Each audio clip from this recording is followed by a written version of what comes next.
자, 오늘 말씀을 보겠습니다. 요한계시록 2장 1절에서 5절 말씀입니다. 요한계시록 2장 1절부터 제가 읽겠습니다. 에베소 교회의 사자에게 편지하라. 오른손에 있는 7 별을 붙잡고 7 금촛대 사이를 거니시는 이가 이르시되, 내가 내 행위와 수고와 내 인내를 알고 또 악한 자들을 용납하지 아니한 것과 자칭 사도라 하되 아닌 자들을 시험하여 그의 거짓된 것을 내가 드러낸 것과 또 내가 참고 내 이름을 위하여 견디고 게으르지 아니한 것을 아노라. 그러나 너를 책망할 것이 있나니 너의 처음 사랑을 버렸느니라. 그러므로 어디서 떨어졌는지를 생각하고 회개하여 처음 행위를 가지라. 만일 그리하지 아니하고 회개하지 아니하면 내가 내게 가서 내 촛대를 그 자리에서 옮기리라. 아멘. 꽤 오래전입니다만 제가 타지키스탄이라는 나라에 가서 그 말씀을 그 현지인들에게 전했던 적이 있습니다. 폭탄 테러가 일어나서 수많은 사상자가 났던 그런 아주 위험스러운 그런 상황에 있는 그 지역 교회 교인들에게 꼭 하나님의 위로의 말씀이 필요하다고 간곡한 부탁이 와서 타지키스탄 두산베라는 곳에 가서 그 현지인 교회에서 말씀을 전했어요. 당연히 통역이 있어야 되겠죠. 제가 말씀을 전하면 그 통역이 그 현지어로 통역하고 그것을 또 이란 말로 또 누가 옆에서 이란 사람들에게 통역하고 뭐 그런 몇 단계를 거치는 통역을 거쳐서 말씀을 전했는데, 처음에는 이 통역을 통해서 말씀을 전하는 것이 제대로 될까, 한국말로도 설교가 잘 안 되는데 이거 통역이 제대로 해줄까, 이제 솔직히 좀 걱정이 되더라고요. 근데 통역이 말씀을 전하면서 제가 너무 감동을 받았어요. 제가 전하는 말씀을 얼마나 잘 현지어로 통역하는지는 잘 모르지만 느낌이 있잖아요. 통역이 몇 번이나 울더라고요. 통역을 하면서 하나님의 은혜에 대해서 깨닫고 그 말씀을 전하는 것이 본인에게 너무 자기 마음에 감동이 되고, 그래서 제가 설교를 그렇게 성도들이 은혜를 많이 받는 걸 본 적이 없어요. 저 때문에 은혜 받는 게 아니고 순전히 통역 때문에 은혜를 받는 거더라고요. 근데 그때 제가 마음에 너무 감사하더라고요. 제가 전하는 말씀을 그대로 받아서 그 느낌과 감정까지 담아서 전해주는 통역이 너무 귀하더라고요. 근데 그때 그런 마음이 순간 들더라고요. 제가 그동안에 늘 설교하는 것이 사실 이 통역이 하는 역할을 하는 거였는데 그런 마음이 들더라고요. 나는 얼마나 하나님이 내게 주시는 말씀을 이 통역처럼, 그 현지인 그 청년처럼 그렇게 전심으로 그리고 뜨거운 마음으로 내가 말씀을 전했나, 그런 생각을 하면서 한편으로는 너무 감사하기도 하고 또 너무 하나님 앞에 죄송하기도 했습니다. 오늘 여러분에게 용서하라, 사랑하라 하는 메시지를 제가 전하면서 그때 생각이 나요. 꼭 그 심정입니다. 그동안에 용서와 사랑에 대한 설교를 꽤 많이 했었습니다. 그런데 그 설교를 오늘 또 하는 그 마음의 심정이 전적으로 주님의 마음 때문입니다. 용서하고 사랑하라는 설교가 참 은혜로운 설교이지만 사실은 많은 사람을 이렇게 분노하게 하는 설교이기도 합니다. 제가 용서하고 사랑하라는 설교를 하고 아주 분노에 찬 메일을 받거나 또는 그런 반응을 보이는 사람을 꽤 많이 겪습니다. 다시는 이런 설교하면 안 되겠다, 이런 생각이 들 정도로. 오늘 이 자리에 계신 여러분 중에도 솔직히 오늘 설교가 마음이 불편한 분들도 있으실 거예요. 가족들 사이에 혹시 부부싸움하고 왔거나 가족 사이에 관계가 안 좋거나 교인들 사이에 미운 사람이 있거나 또는 직장이나 학교에서 싫은 사람이 있는 사람, 그런 분들은 오늘 말씀을 들을 때 엄청 부담도 되고 솔직히 너무 싫은 마음도 드실 거예요. 용서와 사랑의 메시지는 사실 우리 본성에 잘 안 맞습니다. 심지어는 굉장히 화를 내는 사람도 있어요. 그런데 그럼에도 불구하고 또는 그렇기 때문에 더 용서하고 사랑하라는 설교를 해야 하는 이유는 우리가 믿는 예수님의 마음이니까. 순전히 그렇습니다. 예수님의 마음이 용서하고 사랑하라는 마음이니까. 우리가 예수님과 친밀히 동행하는 것이 우리의 사모함인데 예수님하고 마음이 맞아야 예수님과 동행하는 거잖아요. 그죠? 아무리 예수님이 내 안에 계시다고 믿어도 예수님의 마음을 내가 품지 않는 다음에야 그걸 어떻게 예수님과 동행한다고 할 수 있겠어요? 박보영 목사님, 유명하신 목사님이죠.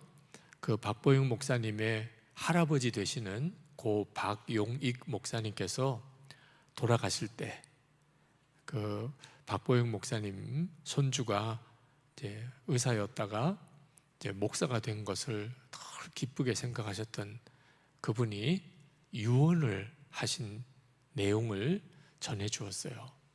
그 내용이 뭐냐면 용서할 수 없는 사람 용서하고 사랑할 수 없는 사람 사랑하거라. 그 손주 목사에게 해주고 싶은 그 할아버지 목사님의 간절한 유언이 그대로 예수님의 마음입니다. 용서할 수 없는 사람 용서하고 사랑할 수 없는 사람 사랑하라. 이건 목사에게만 주실 말씀이 아닙니다. C.S. 루이스가 기독교인이 된다는 것은 용서할 수 없는 죄를 용서하는 것이다. 왜냐하면 우리의 용서받을 수 없는 죄를 하나님으로부터 용서받은 사람이기 때문이라.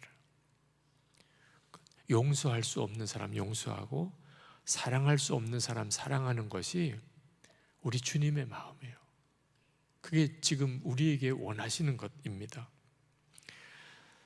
사도 바울이 사도행전 20장에 보면 밀레도라는 곳에서 에베소 교회 장로들을 부릅니다. 에베소까지 가고 싶었는데 도무지 갈 수가 없는 상황이라 에베소 장로들을 밀레도로 불러요. 왜냐하면 이제 내가 예루살렘에 올라가면 다시는 에베소로 갈 수도 없을 수도 있겠다. 작별 인사를 거기서 한 거예요. 에베소 장로들을 불러다가 사도 바울이 앞으로 에베소 교인들이 겪게 될 어려운 상황을 이제 말해줍니다. 이 에베소라는 도시는 그때 당시에 굉장히 타락한 도시, 어느 도시나 사실 타락한 거죠. 우상숭배가 심하고 그리고 아주 풍요를 추구하고 죄악과 거짓, 이단들이 난무하는 영적으로 말할 수 없이 악하고 타락한 도시, 거기에 아주 소수의 에베소 교회가 서 있는 거예요. 이제 사도 바울이 이제 그 에베소 교회를 위하여 기도하면 걱정이 앞서는 겁니다. 이제 무서운 악한 영들이 너희들을 무너뜨리려고 역사할 거라는, 대비하라는 거예요. 사도행전 20장 29절에 이렇게 말합니다. 내가 떠난 후에 사나운 이리가 여러분에게 들어와서 그 양떼를 아끼지 아니할 것이라고 이렇게 경고합니다. 그리고 에베소 교회 장로님들은 실제로 사도 바울의 이 경고를 명심하고 그리고 에베소 교회 교인들이 믿음을 지켜내요. 많은 이단들이 미혹이 와서 그들의 믿음을 뺏어가려고 했지만 그들은 끝까지 인내하고 믿음을 지키고 이단을 용납하지 않게 됩니다. 훌륭하죠. 그래서 예수님께서 그 에베소 교인회를 칭찬하셨어요. 오늘 우리가 그 예수님의 칭찬을 읽었잖아요. 내가 내 행위와 수고와 내 인내를 알고 또 악한 자들을 용납하지 아니한 것과 자칭 사도라 하되 아닌 자들을 시험하여 그의 거짓된 것을 내가 드러낸 것과 또 내가 참고 내 이름을 위하여 견디고 게으르지 아니한 것을 아노라. 주님이 다 아신다는, 이건 대단한 칭찬이죠. 그런데 무서운 책망이 이어져요. 그것은 에베소 교회 교인들이 그렇게 믿음을 지키고 이단과 싸우려고 몸부림쳤기 때문인지 사랑을 잃어버린 겁니다. 처음 사랑을 잃어버렸다. 4절 5절에 보면 그러나 너를 책망할 것이 있나니 너의 처음 사랑을 버렸느니라. 그러므로 어디서 떨어졌는지를 생각하고 회개하여 처음 행위를 가지라. 만일 그리하지 아니하고 회개하지 아니하면 내가 내게 가서 내 촛대를 그 자리에서 옮기리라. 이 책망은 앞에 칭찬을 아무 소용없이 만드는 진짜 무서운 책망이에요. 사랑을 잃어버렸다. 첫사랑을 잃어버렸다. 용서와 사랑을 강조하는 이유가 있는 거예요. 여러분, 어떤 이유에서든지 우리 안에 예수님 처음 영접할 때 그때의 처음 사랑 만약에 잃어버리면 더 이상 성도가 아니고 더 이상 교회가 아닌 거예요. 우리 안에 원수도 용서하고 사랑하는 마음, 이건 신앙의 생명과도 같은 겁니다. 이 말씀을 여러분에게 나누는 제 마음의 심령이 정말 눈물이 날 정도입니다. 너무나 많은 분들이 너무 익숙하게 듣다가 보니까 이 메시지의 심각함과 또 자기에게 반드시 적용되어야 될 것에 대한 의식이 아주 희미해져 버린 거예요. 워낙 많이 듣다 보니까. 다 안다고 생각하니까. 한국 초대교회사를 보면 황해도에 소래교회가 나오는데 선교사님이 복음을 전해주어서 생긴 교회가 아니에요. 아주 자생적인 교회입니다. 만주에서 복음을 들은 기독교인들이 자기 고향 땅 소래에 와서 거기서 자기들끼리 교회를 세운 거예요. 그런데 이 소래교회가 1907년에 평양에서 부흥이 일어나기 10년 전에 이미 부흥을 경험합니다. 우리 한국은 교회사를 보면 1907년이 부흥이 일어난 해라고 하지만 사실 그 전부터 곳곳에서 부흥이 일어나고 있었어요. 1903년에 원산 부흥도 대단히 유명하죠. 그런데 1896년에 이 소래 교회에서 부흥이 일어나요. 캐나다의 말콤 펜윅 선교사라는 분이 이 소래교회에 갔다가 거기에 한 300명 가량의 기독교인이 있는 것을 보고, 대단한 거죠. 그때 당시에 집회를 하게 됩니다. 선교사님이 오셨으니까 우리 하나님의 말씀을 들읍시다. 그래서 교인들이 모여서 집회를 하는데 열심히 찬송도 부르고 기도도 하는데 이 선교사님, 펜윅 선교사님이 무언가가 아쉬운 거예요. 그래서 첫날 집회가 끝나고 난 다음에 교회 지도자 되는 분을 불러다가 그렇게 말을 합니다. 오늘 우리가 하나님께 예배를 드렸는데 무언가가 빠진 것 같습니다. 오늘 우리가 모이는 중에 전혀 하나님께서 역사하신다는 그런 느낌이 들지 않습니다. 이런 경우는 딱 한 경우입니다. 우리 중에 두 사람이 서로 사이가 안 좋은, 그런 사이가 안 좋은 사람이 우리 중에 같이 누군가가 있다는 거예요. 하나님이 역사할 수 없습니다.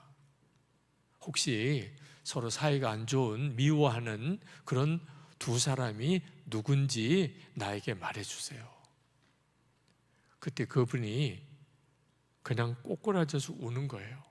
그러면서 그 선교사님에게 솔직히 자기가 미워하는 교인이 있다는 거예요.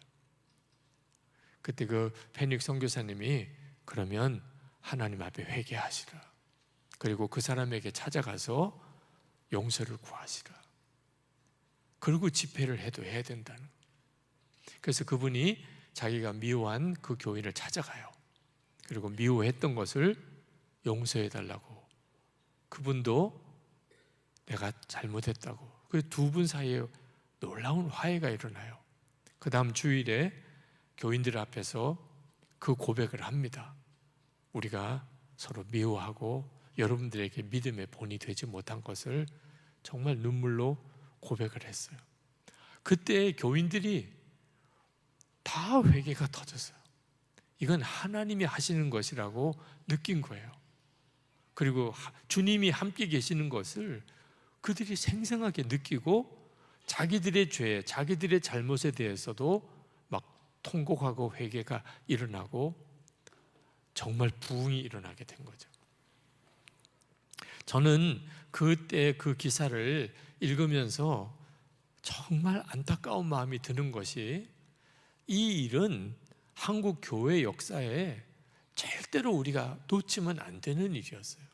사실 그때부터 지금까지 130여 년의 세월을 지나오는 동안 이 원칙은 절대로 잊어버리면 안 되는 것이에요. 우리 중에 두 사람이라도 서로 미워하고 싸우면 하나님은 더 이상 예배를 받지도 않으시고 아무런 역사도 안 하신다.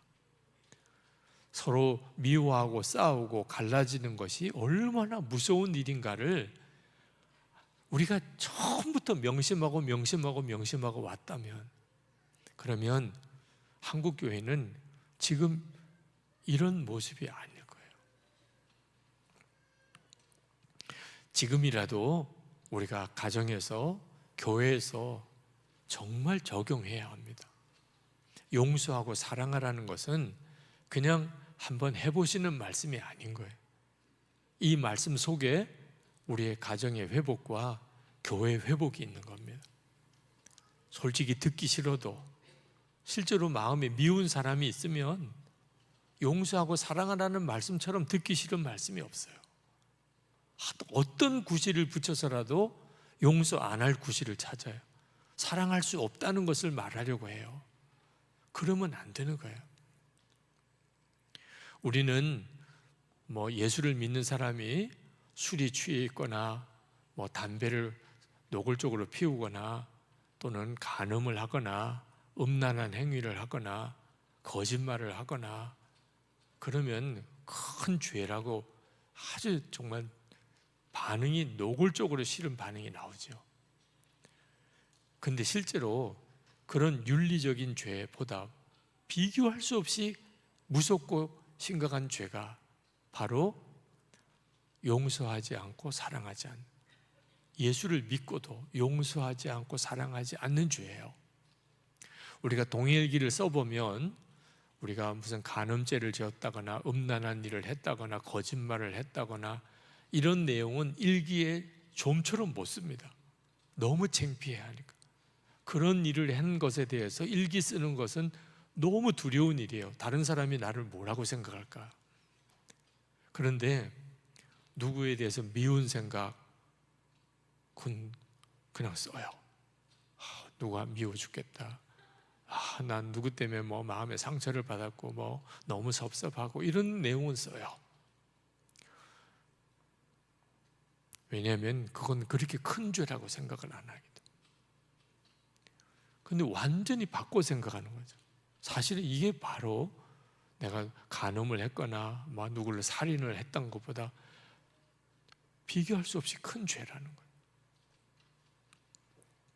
우리는 우리 자신이 지옥에 갈 수밖에 없었던 죄인이면서도 다른 사람의 죄에 대하여 정죄하고 판단합니다. 나도 이기적이면서 다른 사람이 이기적인 것은 못 봐요. 그냥 나도 거짓말하고 살면서 다른 사람 거짓말하는 거는 말할 수 없이 화를 내요. 나도 욕심이 많으면서도 누가 욕심을 부리면 사람 취급을 안 하려고 그래요. 이게 무서운 거예요. 자기도 그러면서 다른 사람의 죄를 용납하지 않는 거.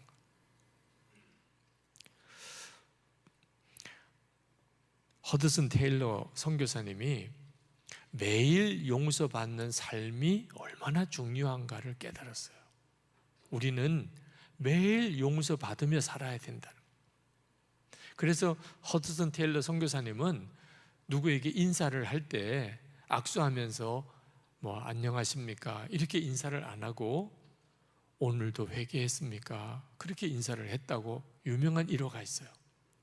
만나면 오늘도 회개하셨나요? 왜냐하면 매일 용서가 필요한 사람이에요. 우리는 그랬습니다. 우리가 예수 동행 집회 때 보혈 찬송을 부르고 보혈의 은혜를 붙잡고 기도하는 이유가 거기에 있어요.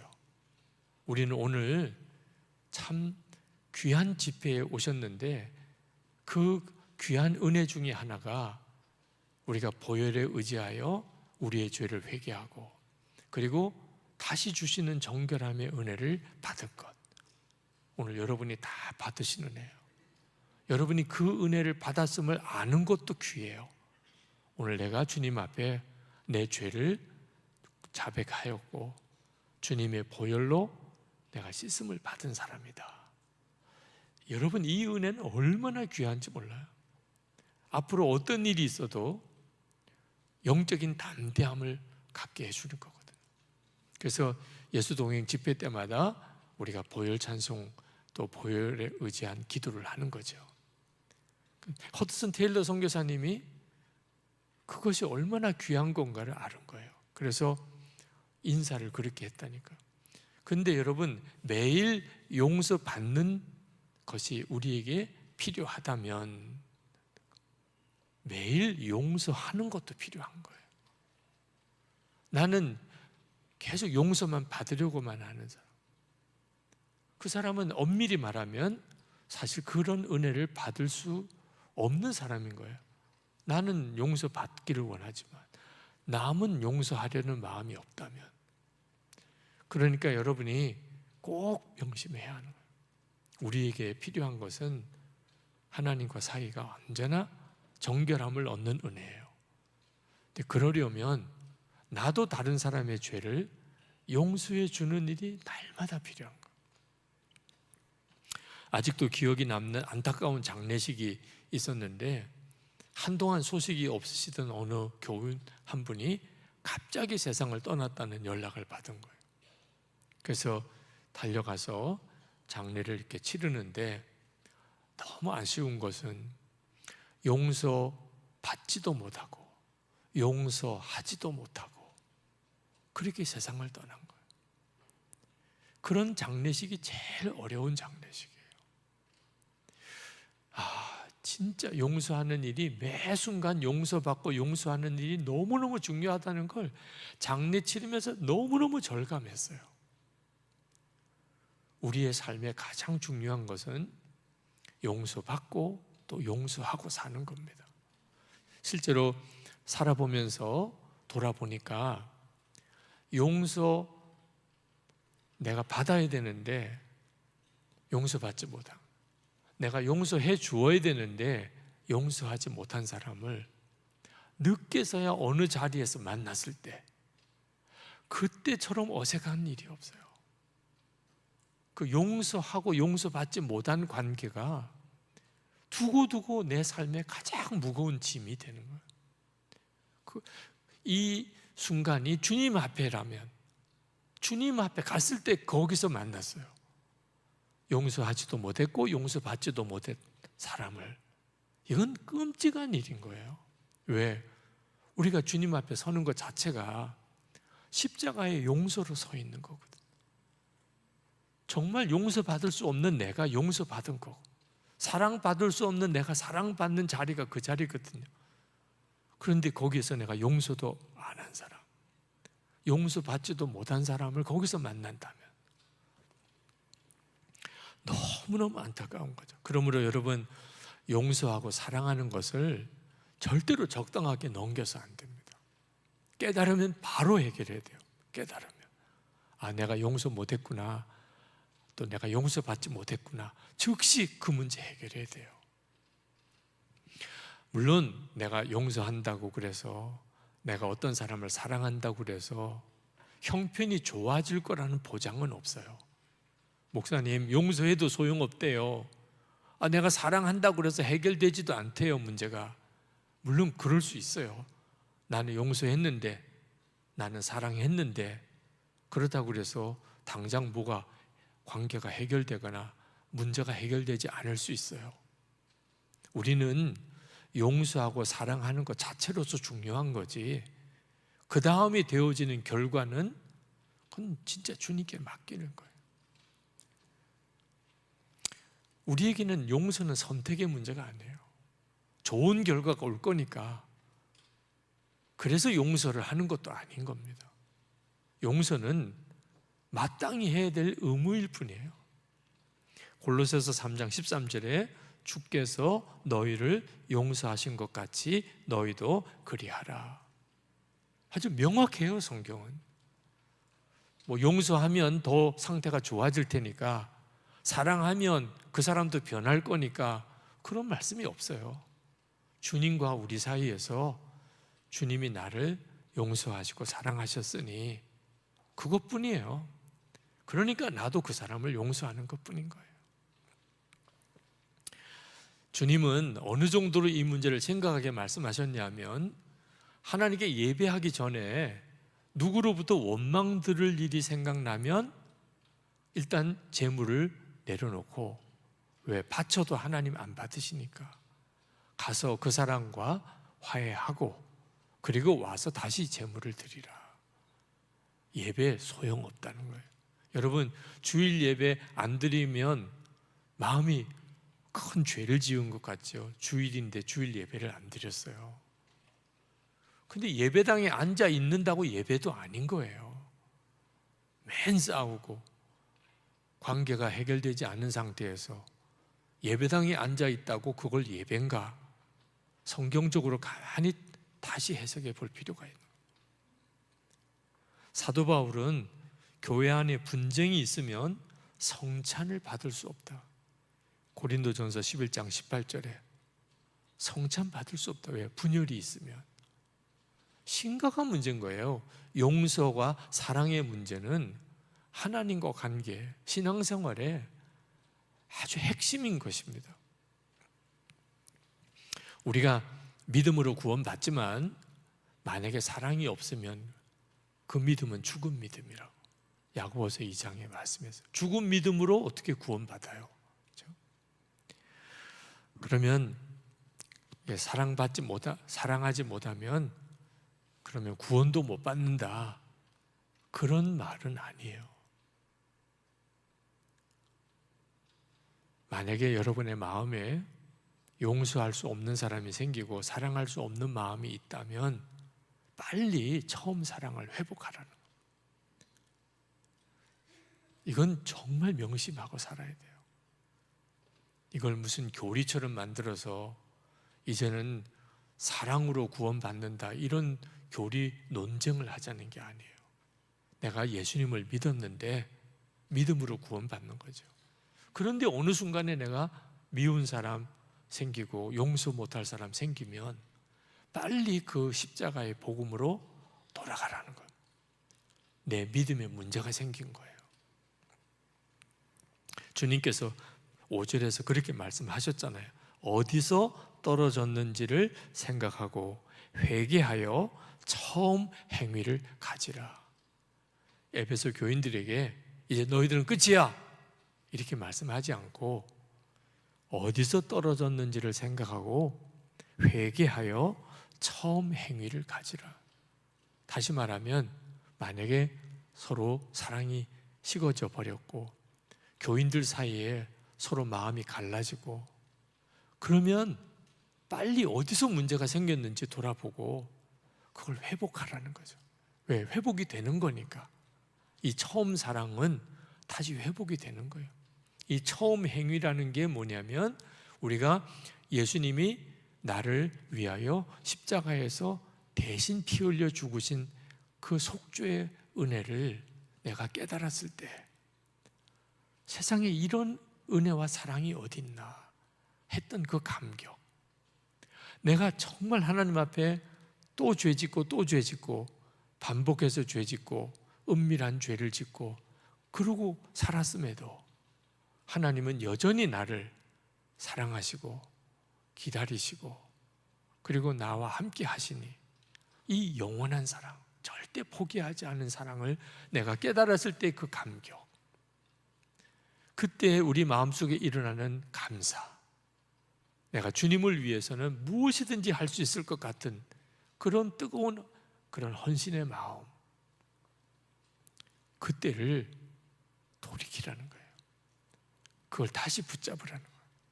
오늘 이 집회가 하나님의 계획 속에 바로 초점이 거기에 있는 거예요.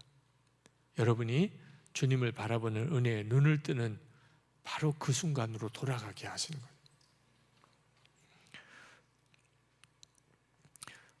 제가 2014년 안식년 중에 그때 이스라엘에서 한 달 이상을 살았었습니다.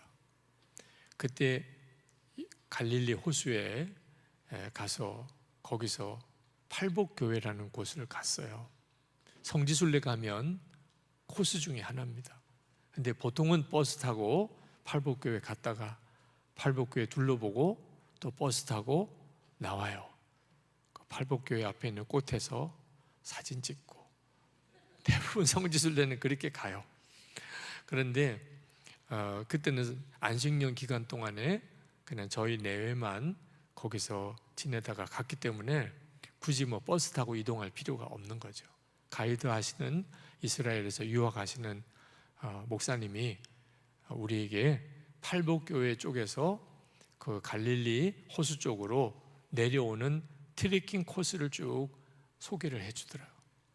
그러면서 하시는 이야기가 바로 이 길이 2000년 전 예수님 당시 때도 있었던 길입니다.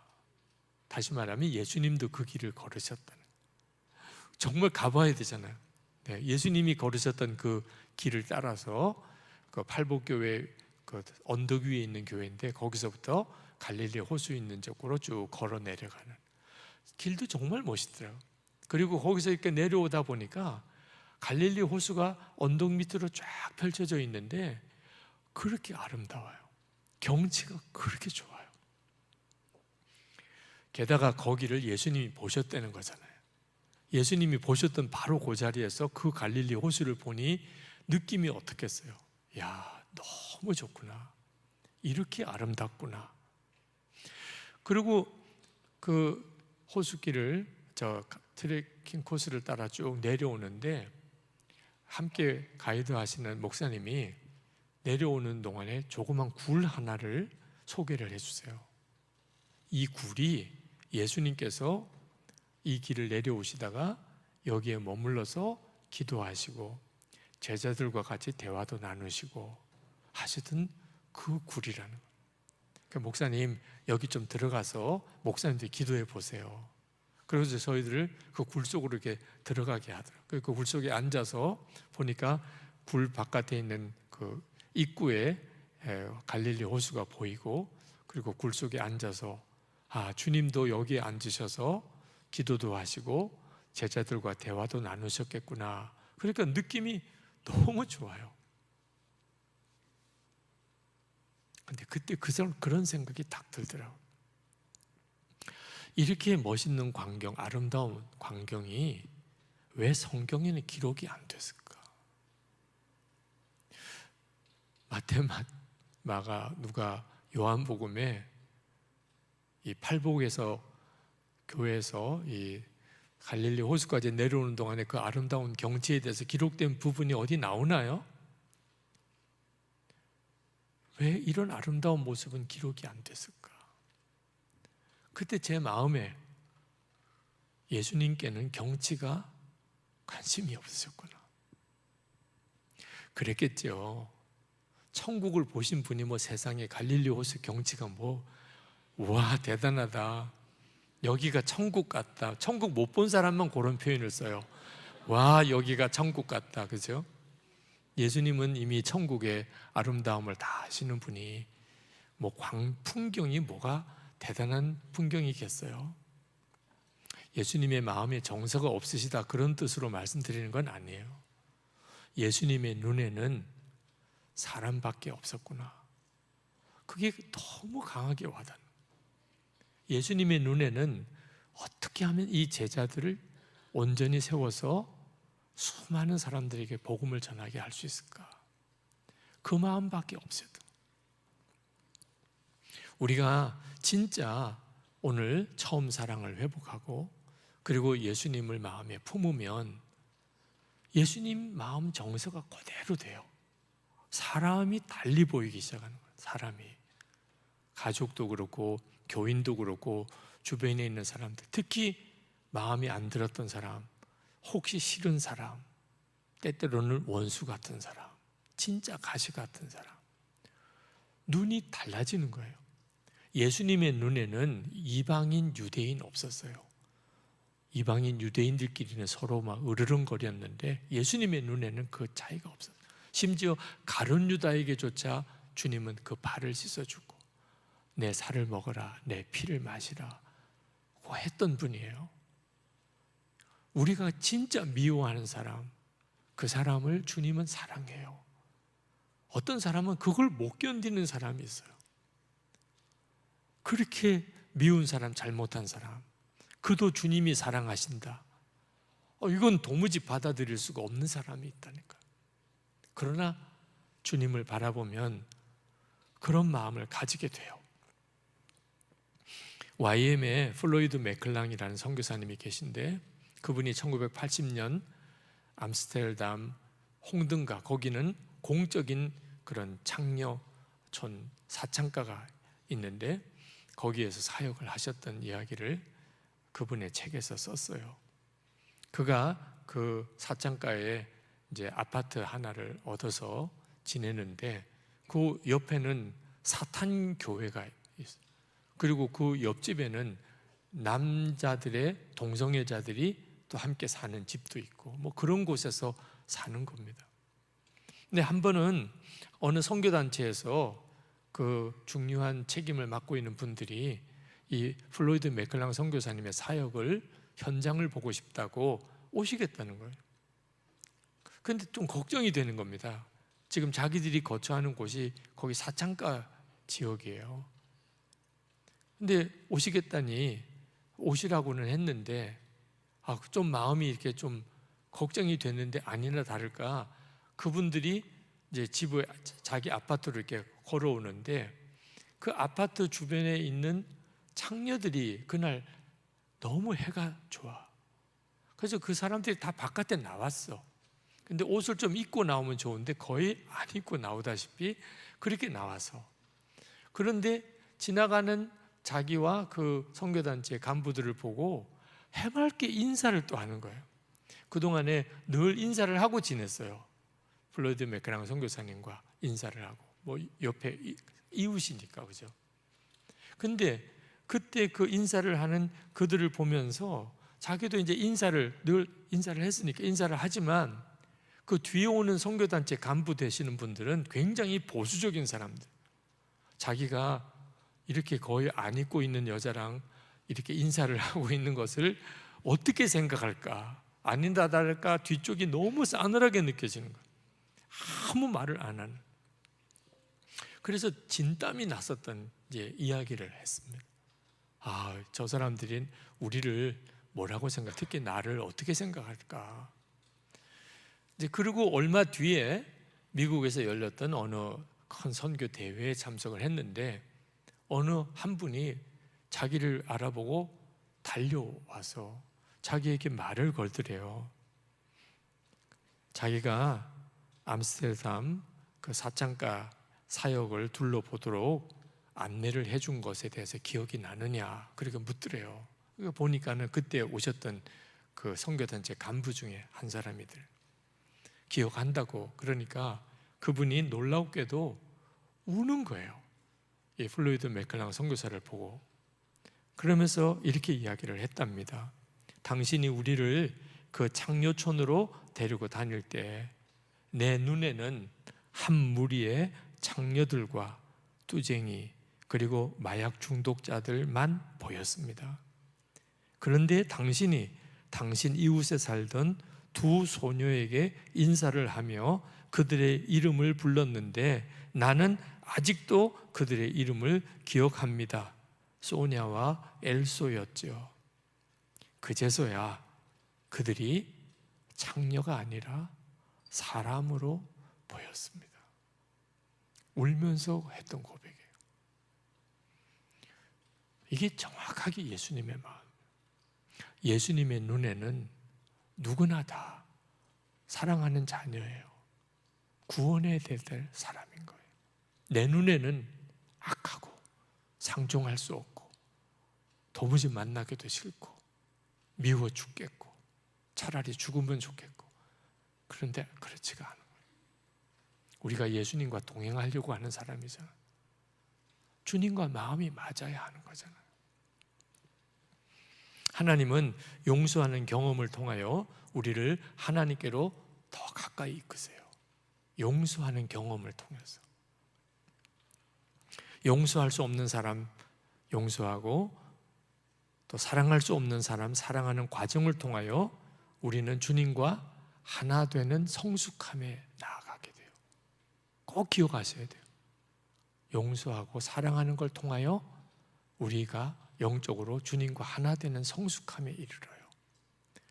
모든 율법을 지키는 것이 사랑이에요. 이것도 지키고 저것도 지키고, 사랑 안에 다 있어요. 우리가 진짜 사랑하면 모든 율법을 다 지킨 거예요. 제가 1984년 4월에 회심을 광주통합병원에서 했는데, 그때 회심하면서 제가 깨달은 것이 제가 가장 큰 죄인이라는 것이. 무슨 죄인인가? 바리새인 중에 바리새인이라. 저는 그 전까지 이 세상에 선한 사람, 악한 사람이 있는 줄 알았어요. 당연히 저는 선한 사람. 근데 그날 모든 사람이 악하다고 하는 말씀이 너무나 선명하게 깨달아져요. 로마서 3장 10절, 의인은 한 사람도 없다. 하나님께서 저에게 제 속에 있는 내면의 죄, 진짜 내 내면의 죄를 다 알게 하셨어요. 그런데도 불구하고 제가 의인이라고, 선한 사람이라고 생각했던 게 바리새인 중에 바리새인. 어떤 악한 짓을 한 사람보다 사실은 더 큰 죄인이에요. 그 눈이 열리고 나니까 십자가가 완전히 다른 십자가가 되었어요. 그 용서와 속죄의 은혜는 정말 제 가슴을 절절하게 움직였어요. 하나님의 사랑은 이건 의심할 수 있는 게 아니에요. 그게 저의 회심이에요. 그리고 그게 제 첫사랑이에요. 처음 사랑. 그때 저는 하나님께 모든 것을 다 드릴 수 있었어요. 용서받았던 은혜 때문에. 그런데 그런 은혜를 체험했지만 처음 사랑은 금방 식어졌습니다. 제가 목사가 되고 이제 목회하면서 교회를 성장시키는 일이 저의 중요한 관심사가 됐어요. 목사가 당연히 교회를 성장시켜야 되잖아요. 그러다 보니까 점점 교인들이 미운 거예요. 말을 그렇게 안 들어요. 교회를 빨리 성장시키려면 열심히 나가서 전도도 하고, 그리고 헌금도 좀 많이 하고, 봉사도 열심히 하고, 제자 훈련도 열심히 받고, 또 집회도 많이 오고, 제발 좀 그래야 되잖아요. 그러면 교회가 금방 부흥될 것 같은데 말을 안 듣는 거예요. 말을. 내가 진짜 정말 좋은 교인들하고 목회를 하면 우리 교회가 더 부흥이 될 수 있을 텐데, 이런 생각도 막 드는 겁니다. 완전히 정말 제가 마음이 처음 은혜 받을 때 다른 마음이 돼버린 거예요. 그런데 어느 날 새벽 기도회 때 골고다 산상에 달리신 주님 앞에 서는 그런 영적인 체험을 했어요. 새벽 기도하면서 갑자기 환상같이 주님 앞에 서 있는 거예요. 제 앞에서 십자가에 달리신 주님을 바라보는데 그냥 눈물밖에 안 나요. 주님의 고통도 너무 제게선 충격이고, 그게 저 때문이 나는 것 때문에도 너무너무 울어. 그렇게 울다가 끝났어요. 그런데 그 다음에 교인을 보는 눈이 완전히 달라졌어요. 그렇게 사랑스럽게 보이는 거예요. 얼마나 헌신을 했느냐, 얼마나 예배 잘 나오느냐, 얼마나 전도를 열심히, 아무 상관이 없다. 진짜 주님의 십자가의 은혜 안에 거기서 바뀌는 거지. 좋은 사람 만났다고 좋은 환경을 만나서 달라지는 게 아니더라고요. 그때 하나님이 저에게 처음 사랑을 다시 회복시켜 주셨어요. 그리고 오히려 교인들이 불쌍하더라. 제가 진짜 은혜가 충만한 목사라면 우리 교인들이 저렇게 신앙생활은 안 할 텐데, 그런 마음이 드니까 오히려 내가 자격이 없으면 하나님, 제가 이 설교자의 자리에서 내려오게 해달라고 그렇게 기도가 되더라고요. 그렇지만 다시 제 육적인 성품은 저를 다시 영적으로 메마른 가운데를 몰아가더라고요. 그렇게 은혜를 받았으면서도 또 어떤 사람에 대해서 까다로워지고 미워지고 정죄하게 되고, 특히 한국 교회에 대해서 너무 부정적이고 우리나라와 민족에 대해서 너무 마음에 속상하기만 하고, 그때 하나님이 저에게 성찬의 은혜의 눈을 열어주셨어요. 이것은 너희를 위해 주는 내 몸이라, 이건 너에게 주는 내 피라. 처음에 예수님이 제자들에게 주실 때, 그때 제자들은 예수님을 배반할 제자들이에요. 그걸 뻔히 주님이 아시면서도, 다시 말해서 너희들은 나를 배반해도 나는 너희들을 버리지 않을 거다. 몸과 피를 주어 먹게 하셨으니 그러니 뭘 어떻게 분리할 수 있겠어요? 사랑하되 끝까지 사랑하셨다는 말씀을 그날 제 가슴에 하나 절절히 와닿는 거예요. 저는 솔직히 싫은 사람은 싫고 미운 사람은 미웠거든요. 그런데 그런 나와 주님이 내 몸이라 내 피라 라고 떡과 포도주를 주실 때 주님의 마음은 기쁘시겠나? 주님과 내가 마음이 안 맞는데. 그래서 성찬을 받는데 얼마나 울었는지 몰라요. 내 안에 오시겠다는 주님은 기쁘실까? 그리고 난 다음에 확 마음이 바뀌더라고요. 주님이 제게 주신 말씀이 너도 그렇게 해라. 그것밖에 없었어요. 너도 그렇게 해라. 도무지 용서가 안 되고 사랑이 안 되는 사람하고도 하나라는 거예요. 교인들하고 하나라는 거예요. 근데 이제 목회하면서 힘들고 어려운 일이 또 부딪혀 오니까 근심과 걱정이 또 내게 처음 사랑을 다 뺏어가요. 예배당 건축하느라고 빚채가 많았습니다. 근데 심장 쇼크가 왔어요. 부채에 대한 스트레스 때문에. 그때 나는 죽었습니다. 그렇게 고백하면서 그 심장의 쇼크에서 건짐을 받았어요. 그때 하나님께 물었습니다.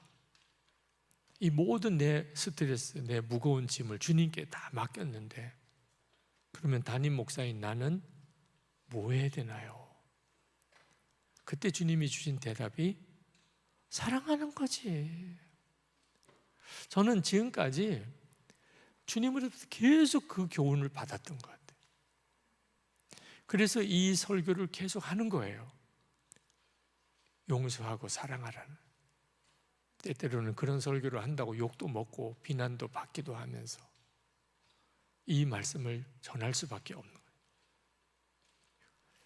제가 깨달은 주님의 마음은 용서하고 사랑하는 것이니까.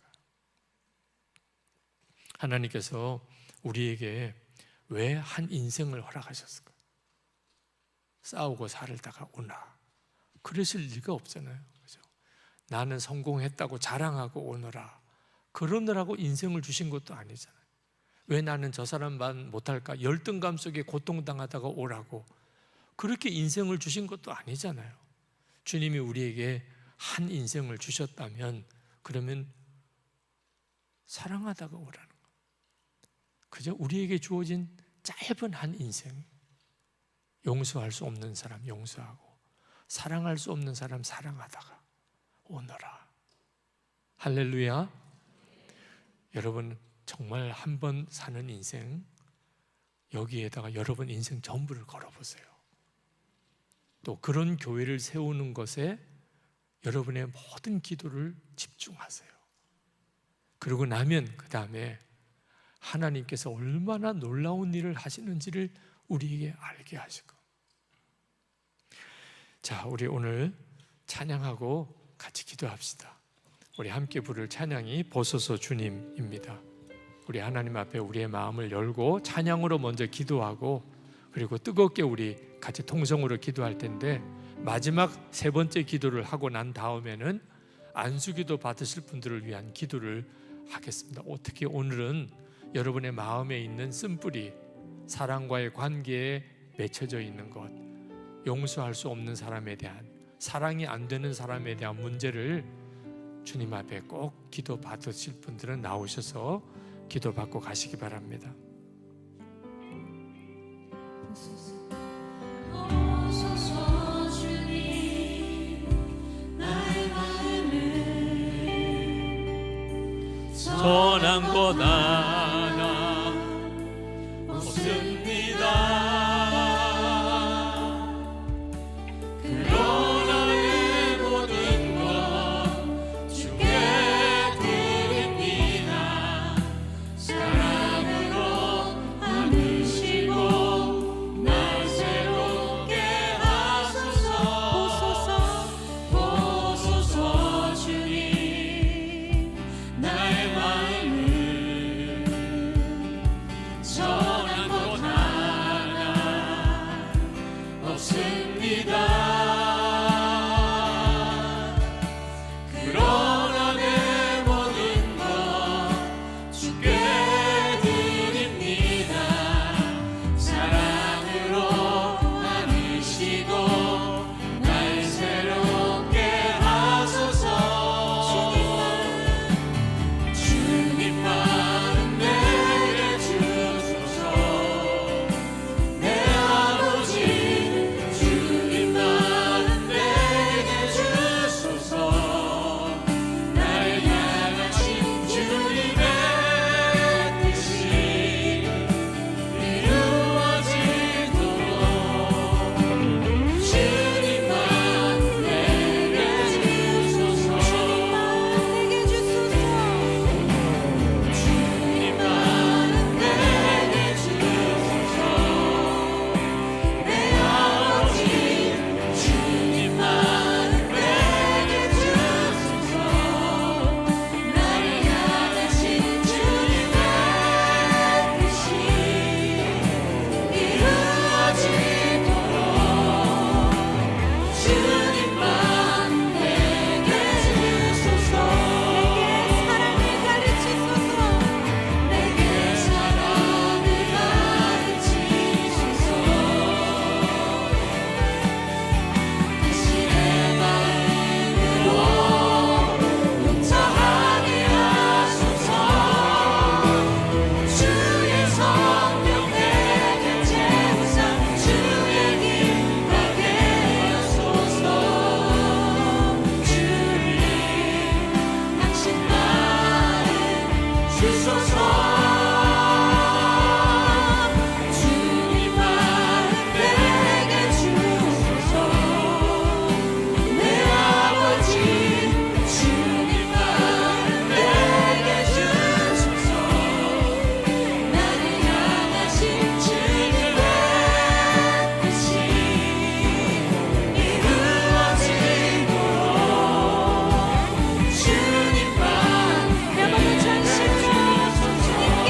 주님만 내게 주소서. 주님만 내게 주소서. 내 아버지 주님만 내게 주소서. 나를 향하신 주님의 뜻이 이루어지도록 주님만 내게 주소서. 이 시간에 우리 마음에 처음 사랑을 내가 잊어버렸구나, 내 마음이 어느덧 너무 무감각해지고 메말라 버렸고 아무것도 느껴지거나 감동도 없구나. 주님, 저에게 처음 사랑을 다시 회복시켜 주십시오. 정확하게 기도하셔야 됩니다. 하나님, 제게 처음 사랑을, 주님을 처음 만났을 때, 믿었을 때 그 은혜를 제게 주소서.